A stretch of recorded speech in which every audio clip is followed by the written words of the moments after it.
Welcome back, friends. My name is Krunoslav Stifter, and welcome to part 3 of this very unusual editorial retouch from start to finish. I say unusual because I'm on part 3 and you still haven't seen me do actual retouching. What's going on? Well, I am a big proponent of principles before techniques. Principles teach you basically why do certain things work the way they do. And by themselves, they're abstract and they're theory. That's what we've been doing up until this point. And then comes the techniques, which are all about how to do something. Now, they are much more practical, but by themselves, they're almost useless. Because if you only know the techniques, you're going to have to rely on somebody else to give you instructions on what to do. And that's how you stay in the low-end market. If you want to move up, you have to be able to make your own decisions. Because if somebody has to tell you everything you need to do, why would somebody pay you any more than the lowest possible wage? Besides, there are quite a few people who can do what you tell them to do. But in order to know more than that, you have to understand the principles. And that's what I want to talk about. That's why I spent first two parts not discussing the actual retouching. Because from the bottom of my heart, I truly want you to learn to be independent rather than dependent. Hopefully you have the same goals. But unfortunately, I don't want to also make an assumption that you know the difference between principles and techniques and why I'm so passionate about teaching in this way.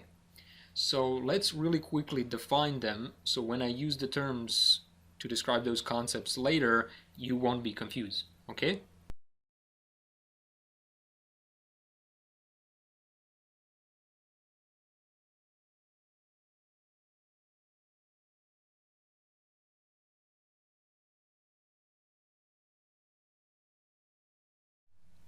Stay patient for just a little bit longer and you'll be glad you did. You'll be glad that you stayed here so you can learn how to be independent, how to make your own choices and decisions. So principles. Well, principles are basically the fundamental primary or general law or truth from which others are derived. Principles of color theory, like the harmony of colors we talked about, or principles of modern physics, like law of gravity or law of aerodynamics. You can't go on court and sue the law of gravity. Everybody will laugh at you, right? You can't bend that rule. Those rules are unchangeable. And if you build a plane crashes, that's because you violated the laws of aerodynamics. And the same is true for your images. If you violate some of the laws, like the color theory laws, then your image will probably not look good. And unless you know why, it's hard to correct that mistake, right? But this is only a theory, and this is not changeable, by the way. Principles do not change. What does change is the techniques. A practical method, skill, or art applied to a particular task, essentially any method used to accomplish something specific. And they are essentially how to do something. And if you understand the principles, then the how can be adjusted. You can change your techniques to adapt to any situation. That's why one comes before the other. Now, you can think of it like this. Techniques are all about how to do something. Workflow is all about in what order to use those techniques, and judgment is the evaluation of evidence to make a sound decision. Partly this is done through trial and error, but you can have trial and errors till the day you grow old unless you understand what principles have you violated and why it didn't work. Right? You can build planes till sundown and they will always crash unless you understand that you have violated some law of aerodynamics. The same is true for your images and the color you see in your images, tone and everything else. So understanding the principles allow you to adjust your techniques to match a particular situation. That's why learning one and the other is so important.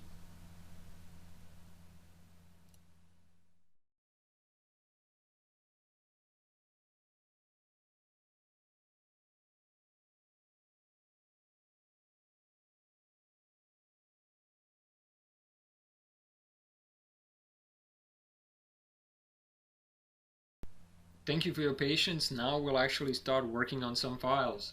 We are inside of Bridge. Now Bridge is a file browser, which means that we use it for browsing files. And The good thing about using Camera Raw is that it's a plugin. So it either ships with Photoshop or Camera or with Bridge.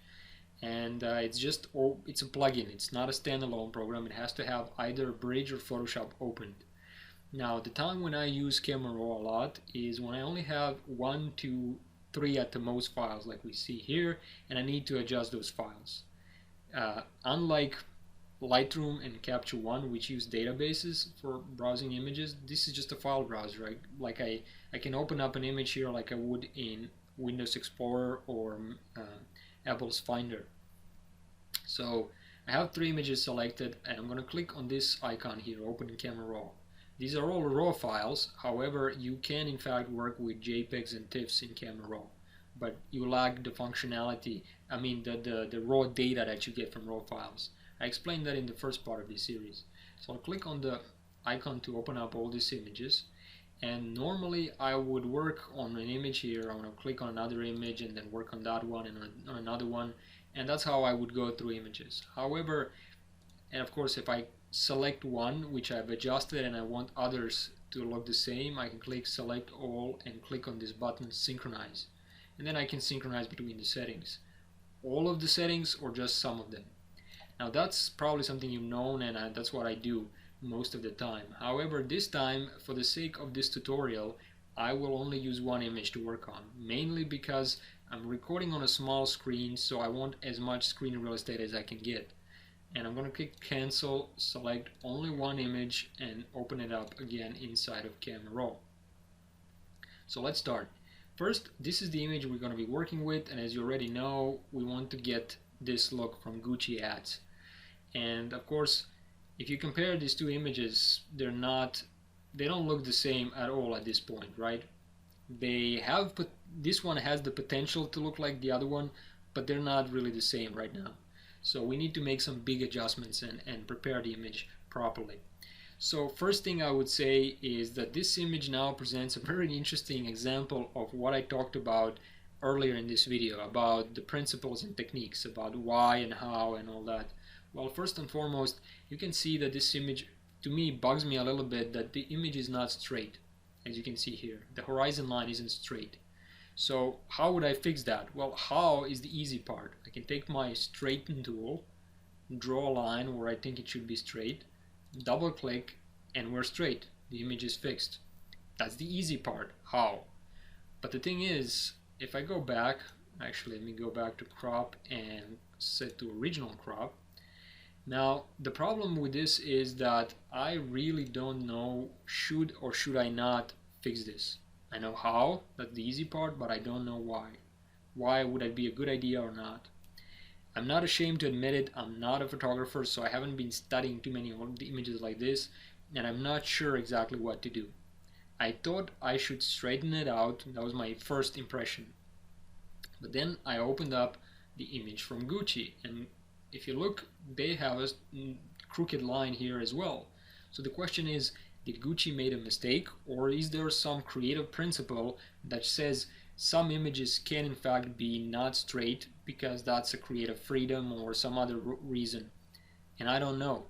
So what I will ask you, please, to write in comments what you think we should do in this image. Should I open it up and should I straighten it up, or should I leave it the way it is? And if you do know why or why not, tell me that as well. Because it's not just how, I know how, and anybody can guess, do it this way or that way. But I think the important part is to have a legitimate reason why would you want to do it, to be able to justify it. However, I can also do another thing. I can, beyond just researching more about this, I can open this up inside of Photoshop the way it is now and fix the crop at the last adjustment. After I've done everything to the image, just crop it then. That way, if I made a mistake, I can always go back easily one step. If I do it here at the beginning, it's a bit problem to do it later. So that's an interesting example of how what I talked about at the beginning of this video applies in a practical sense. Okay, so this image is already adjusted. This image is adjusted because originally it didn't look this good. If I go to this little icon and I click on Camera Raw Defaults, this is the way the image looks originally. And as you can see, it's quite a bit underexposed. The problem with that is that if I bring up the exposure, which I can do in Camera Raw quite a bit, and I zoom to, let's say, this area, I can see that I'm pulling also a lot of digital noise, some color noise and some luminance noise. So that's certainly not a good thing, but this is the way the image was. Now here's a tip mainly for photographers. If you're shooting an image, ideally you want to shoot either a perfect exposure or slightly overexposed, because imagine if the image was exposed like this, then I can always go back and reduce the exposure and I wouldn't lose the details in the highlights. And since the image was already exposed like this when it was shot, the noise doesn't have a place to hide, so I wouldn't have noise issues anymore. That is why it's better to shoot either perfectly exposed or slightly overexposed for post-production reasons. However, we do have one benefit of this being underexposed. I mean, we can kind of use that slightly to our advantage. Here's why. The reference image that we're aiming at is underexposed as well, so we can use that to hide some of the problems in the noise. But it's still a bit of a problem because we need to work on this image. So typically when I'm working with this kind of an image, to at least have some starting point, I would click on the auto button, and this would prompt the Camera Raw to do its automatic algorithms and fix the image. It did a nice job, but it's not really perfect, not what I want. And even if I zoom to the area where we used to have problems, now the problems are not as visible anymore. It's not that bad. So what do we do with this image? Well, there are situations where you want to fix everything you can inside of Camera Raw and then do minimally in Photoshop. There are situations where you just want to prepare the image for Photoshop. You just want to set a foundation. And then there are situations like we're going to be doing where we want to do multiple RAW conversions to get the most out of RAW and Photoshop combined, to get the most flexibility and pull the end result the best we can. That's what we're going to be doing. So how do we prepare this image? Well, first and foremost, if I go back and I look at the Gucci image, what we see here is an interesting contrast to what we have. The model is wearing white suit, and he is the brightest part in the image. And then the rest of the background and everything here especially is darker, which is great because the human eye goes for the brightest parts in the image first and goes right for the suit, which is brilliant, right? It is what they want you to see. With our image, we have the reverse problem. Everything is white and really bright except the model.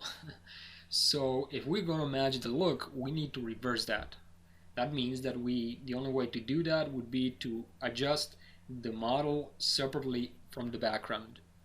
And in order to do that, we're going to have to make some selective adjustments. There are tools inside of Camera Raw that can do selective adjustments, like the adjustment brush and the graduated filter and hue and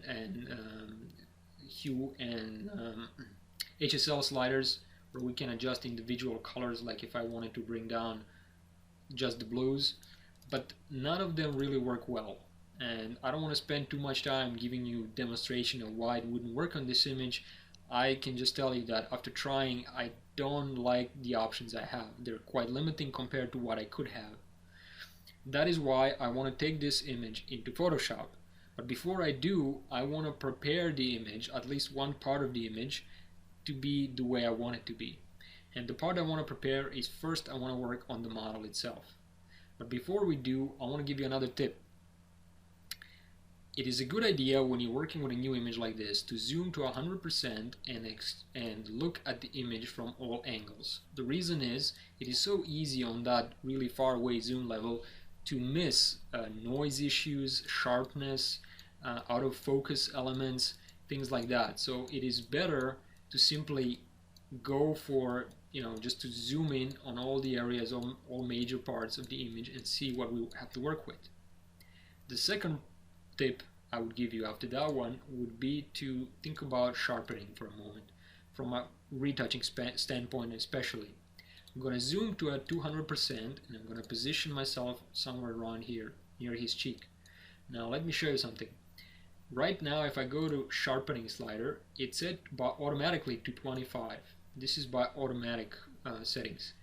And I'm getting a bit of a crunchy look here. Now this is the kind of image where I wouldn't fix every single little blemish because there's no need to. We're going to be, the image is going to be viewed from quite far away.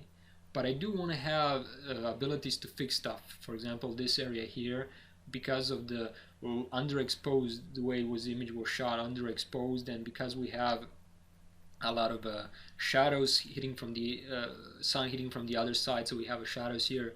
There's some pretty nasty stuff going on here. I want to be able to heal or clone that a bit.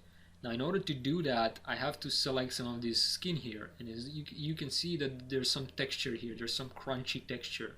So if I select that and I heal or any other part of the body or do some dodging and burning, it's going to make my job a bit more complicated, because I'm going to pick up all that texture and I'm going to place it somewhere else. And when I do that, it's easy to see the repeating patterns and all these problems. But I don't know if you can see this on the video you're watching, because the video will be compressed. But if I reduce the amount of sharpening here to 0%, and if I observe the same area one more time, I can still see the details and everything, but this time I don't see that crunchiness as much. And this is perfect for quick fixes. And then later, once I'm done with all the fixing of the skin and everything, I can just apply the output sharpening at the end and the image will look perfect. So typically when working with fashion and beauty images, if the image is already sharp enough, I typically reduce sharpening to 0. It will make my job a lot easier when I bring the image into Photoshop. So that's another tip. And if you're working with files where you're trying to get more of a crunchy look, maybe Kelvin Hollywood style or something like that, then you do want to apply sharpening, because that's part of the look. You want more of that crunchiness. Here, for our purposes, I typically reduce this to 0. And as far as the noise go, well, let's go to his hair.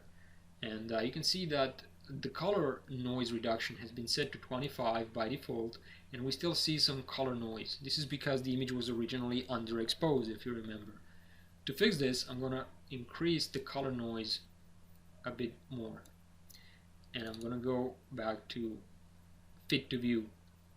Okay, so we've done that. Now, the other things I would fix here, perhaps, is lens correction. Normally I would watch out if I have any chromatic aberration, which is those ugly purple fringes around the edges, and I will remove that. Here we don't have that issue. As far as profile, I sometimes use enable lens profile correction, and if I activate that, what I will do is I will remove some of the vignetting that was going on, which is not bad, and also I would remove some of the lens distortion. That's pretty fine. That works for me. The other thing I want to tell you, oh yeah, here's another tip. Somebody asked, what about sliders when you move them in an image? Do you have to worry about what comes first? And the answer is no. When you're working with Camera Raw, all of these are parametric sliders. So you really don't have to worry about what comes first. You can play around as much as you like. It's so easy to go back and forth, and nothing really should come before something else. There's no real rule here. However, one situation where this might be a problem is, you see I have adjusted some sliders here. So if I go to this tab, camera calibration, and if I were to by any chance choose under camera profile a different profile for image, a different rendering of the same data, maybe camera landscape, the problem with that would be that if I go back, now I haven't moved any of these sliders, but the image looks quite a bit different. So you would have to first adjust the camera profile here and then adjust the sliders. But that's the only situation where you would have to worry about which sliders come first. Otherwise, no worries. You can play around as much as you want.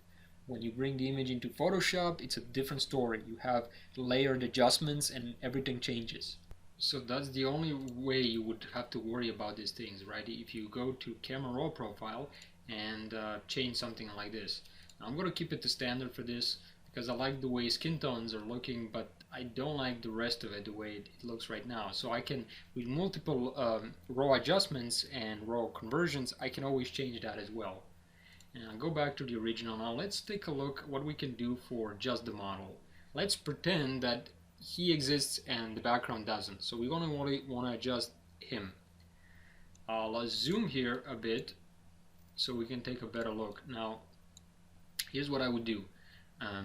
I can fix the discoloration in the skin easier in Photoshop, so I'll leave that as well. But I do want to increase the contrast to maybe define some of his physique here by adding a little bit of clarity here. Not too much, maybe to about 20, plus 20. I don't want to go too far because I'm going to start to introduce problems. In fact, if I go to zoom into this area here, I can start to see that, yeah, it's not that bad. It's actually pretty good. So I want to keep that the way it is now, and maybe I want to increase saturation slightly because I can easily reduce it in Photoshop, but I do want some of that color. And another thing I would do is go to tone curve and adjust some of the parametric tone curve adjustments here. Lights and darks perhaps. For example, I want to increase a little bit of lights, not too much. Actually, not lights, but darks. Right, I want a little bit more details here in the shadows. It's easier to downgrade it in Photoshop than it is to upgrade it, so to speak. And shadow detail, I want to reduce that, but not too much. And maybe add a bit of highlights. So make it like this curve here, right? Nothing too major because it's starting to look pretty well. Now that we have this, I haven't done much, but I've explained my way of thinking here, and the majority of big adjustments would be done actually inside of Photoshop. And then we will see how layering different camera raw conversions can really benefit us. Now before we do, there are still two things we haven't discussed yet. One is smart objects and the other one is workflow options. So let's take a look. First, smart objects. What are smart objects? Well, this image right now is in Camera Raw, but Camera Raw is a plugin which also can work inside of Photoshop, but it can also be used as a smart object. So for example, if I were to hold my shift key here, I can click on open image. This will open up this image as a standard processed layer, that's it. But if I click on open object, it will open this image as a smart object inside of Photoshop, and I'll show you how that works in a minute. What smart object is basically a container that contains the raw file in it, and it can contain anything. It can be 3D, I mean smart objects support basically everything from video to 3D models to just about everything. But in this case we want to maintain the raw editability, and this is something that, for example, third-party non-Adobe applications can do, such as Capture One, but Camera Raw is perfect for that. I'll show you how that works. So that's one thing we have to talk about. The other one is this options here, workflow options, because remember, what we decide here in these options is how the image will be prepared for Photoshop. And the main thing we need to worry about here is not the adjustments we see here, but how to maintain those adjustments. I'm going to click on this link. I'm going to bring up workflow options, and here we can adjust different settings. Now, image sizing, that's pretty straightforward. We don't want to change that. Resolution, we can leave at 300 pixels per inch. Output sharpening, we don't want anything. We want this to be open inside of Photoshop as a smart object because of the reason I just explained. And these are the two other options we want to worry about: color space and bit depth. I talked extensively about bit depth in some of my previous videos, and I showed you some of the reasons why and why not I would choose an image in 8 bits per channel or 16 bit. Here I would choose 8 bits per channel mainly because we will be doing raw conversions. So it's not that big of a deal if we have 8-bit because we're going to be working with RAWs anyway, just from Photoshop. Otherwise, I might choose 16-bit here. But for this, we'll choose 8-bit. As far as space go, now this is a little bit more tricky. I don't have an option now to show you briefly and for you to be able to understand what I mean right now, but I'll come back to this point why I made this choice later. For now, you have two options. We are going to print this image on a prepress with 4:39 profile. That probably doesn't mean that much to you. Some of you it might. And for this reason, I would choose here ECI RGB. But if you would to choose Adobe RGB 98 here, you wouldn't be wrong. In fact, it would be just fine. And for many US-based retouchers or photographers, this is the primary choice. In fact, if you're using Camera Raw earlier than, I believe, Camera Raw 8, you couldn't choose between more than these 4 options. This is relatively new, where we can choose all these different profiles. And I would like to work for this purpose in ECI RGB, and later I will show you why. Don't let this confuse you. Choosing Adobe RGB 98 here is fine, even some of the others. And in some other video I will talk about why and why would you choose some of these other ones. Right now I'm kind of running out of time, so I don't want to keep it too much. But here's the thing, if I choose this here, I'm going to click OK, and now it will show me what are my workflow options. In other words, what are the options that are going to be applied when I click Open Object and transfer it into Photoshop. Now before I do that, let me open up Photoshop. Currently I don't have anything open. What I wanted to show you is my color management settings. So I'll press Control Shift K or Command Shift K on the Mac to open up my color settings. Now here are my color settings. I currently work with a lot of web graphic and graphic for these tutorials, so I'm setting my working space to sRGB, which is more of a web space, not really for printing that we want. My CMYK is currently set to 4:39. Now 4:39 is the one that usually you get in European prepress environment rather than in the US. So that is, let's pretend that this will be printed here where I am in Europe, so I'll use 4:39. But those two things are not that important. That's not too important. What is important is this that says color management policies. You typically want to set this to preserve embedded profiles, all of them, and you want to make sure that these options are checked. Now if you know what you're doing, this doesn't really matter. You can deactivate these options, these checkboxes. But if you don't know what you're doing, it is better to have them on so the Photoshop will warn you when there is a profile mismatch. And that's really important for us. So I'm going to click cancel out of this, and I'm going to go back to Camera Raw. Now remember, I have set my ECI RGB profile here, right? So Photoshop is set to be working in sRGB, but here I am preparing an image to be brought into Photoshop in ECI RGB. I'm going to click Open Object. It's going to open it up inside of Photoshop, but before it does, it's going to pop up the embedded profile mismatch. That is those checkboxes that I showed you, right? They will show me that, hey, that document has an embedded colors profile. We know that because we chose that in Camera Raw. And the embedded profile is the one we chose, ECI RGB. But the working profile, the one I set for Photoshop, is a different one. It's sRGB. So now he sees that there is a mismatch, so he's asking me, what do I want to do? Do I want to keep the embedded profile, the one that we assigned in Camera Raw? Do I want to convert it to sRGB, the working color space, or do I want to discard and apply no color management, which is color management workflow malpractice? Typically you want to use this. That way, you know, it doesn't matter what color profile I'm working with for my, let's say, web graphic. When I'm working with print, this will always ask me. So I'll click OK, and it will open up a file inside of Photoshop. And here, down here, I'm going to click on this little icon, and you don't see it here, but you can choose between different options.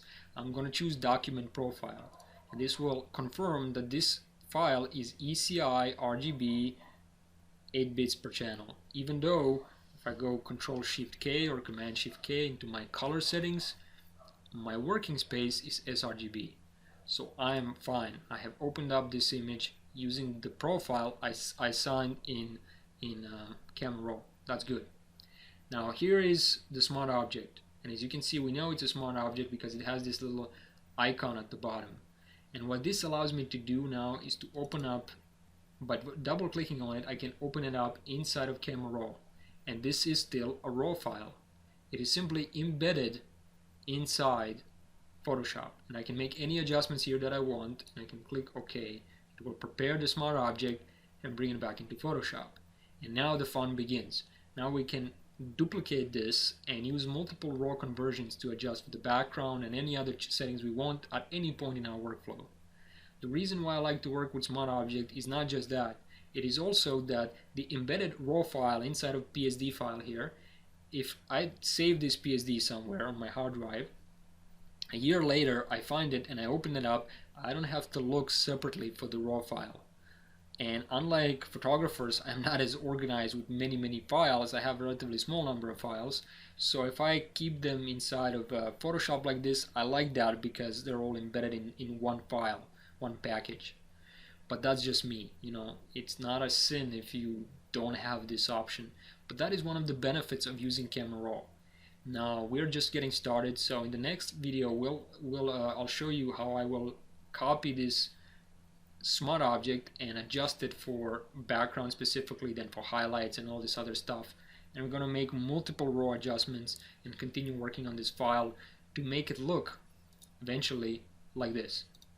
So stay tuned for the next part. Thank you for watching, and if you see any videos that you like on my channel, please give me a thumbs up, click the like button, you know, share it if you like with your friends, spread the word, leave a comment, give me some feedback so I can make better videos. And if you like to receive more videos that I upload and get a up-to-date state on my channel and the tutorials I make, please click on the subscribe button. And here's a really interesting thing I would also recommend. You see this little icon here, this little wheel? If you click on it, there's an option called Send Me Updates, and you click just Save. That way you will get updates to your directly to your inbox in your email, not just on the channel update, and you will never miss a video. Thank you for watching, and see you in the next one.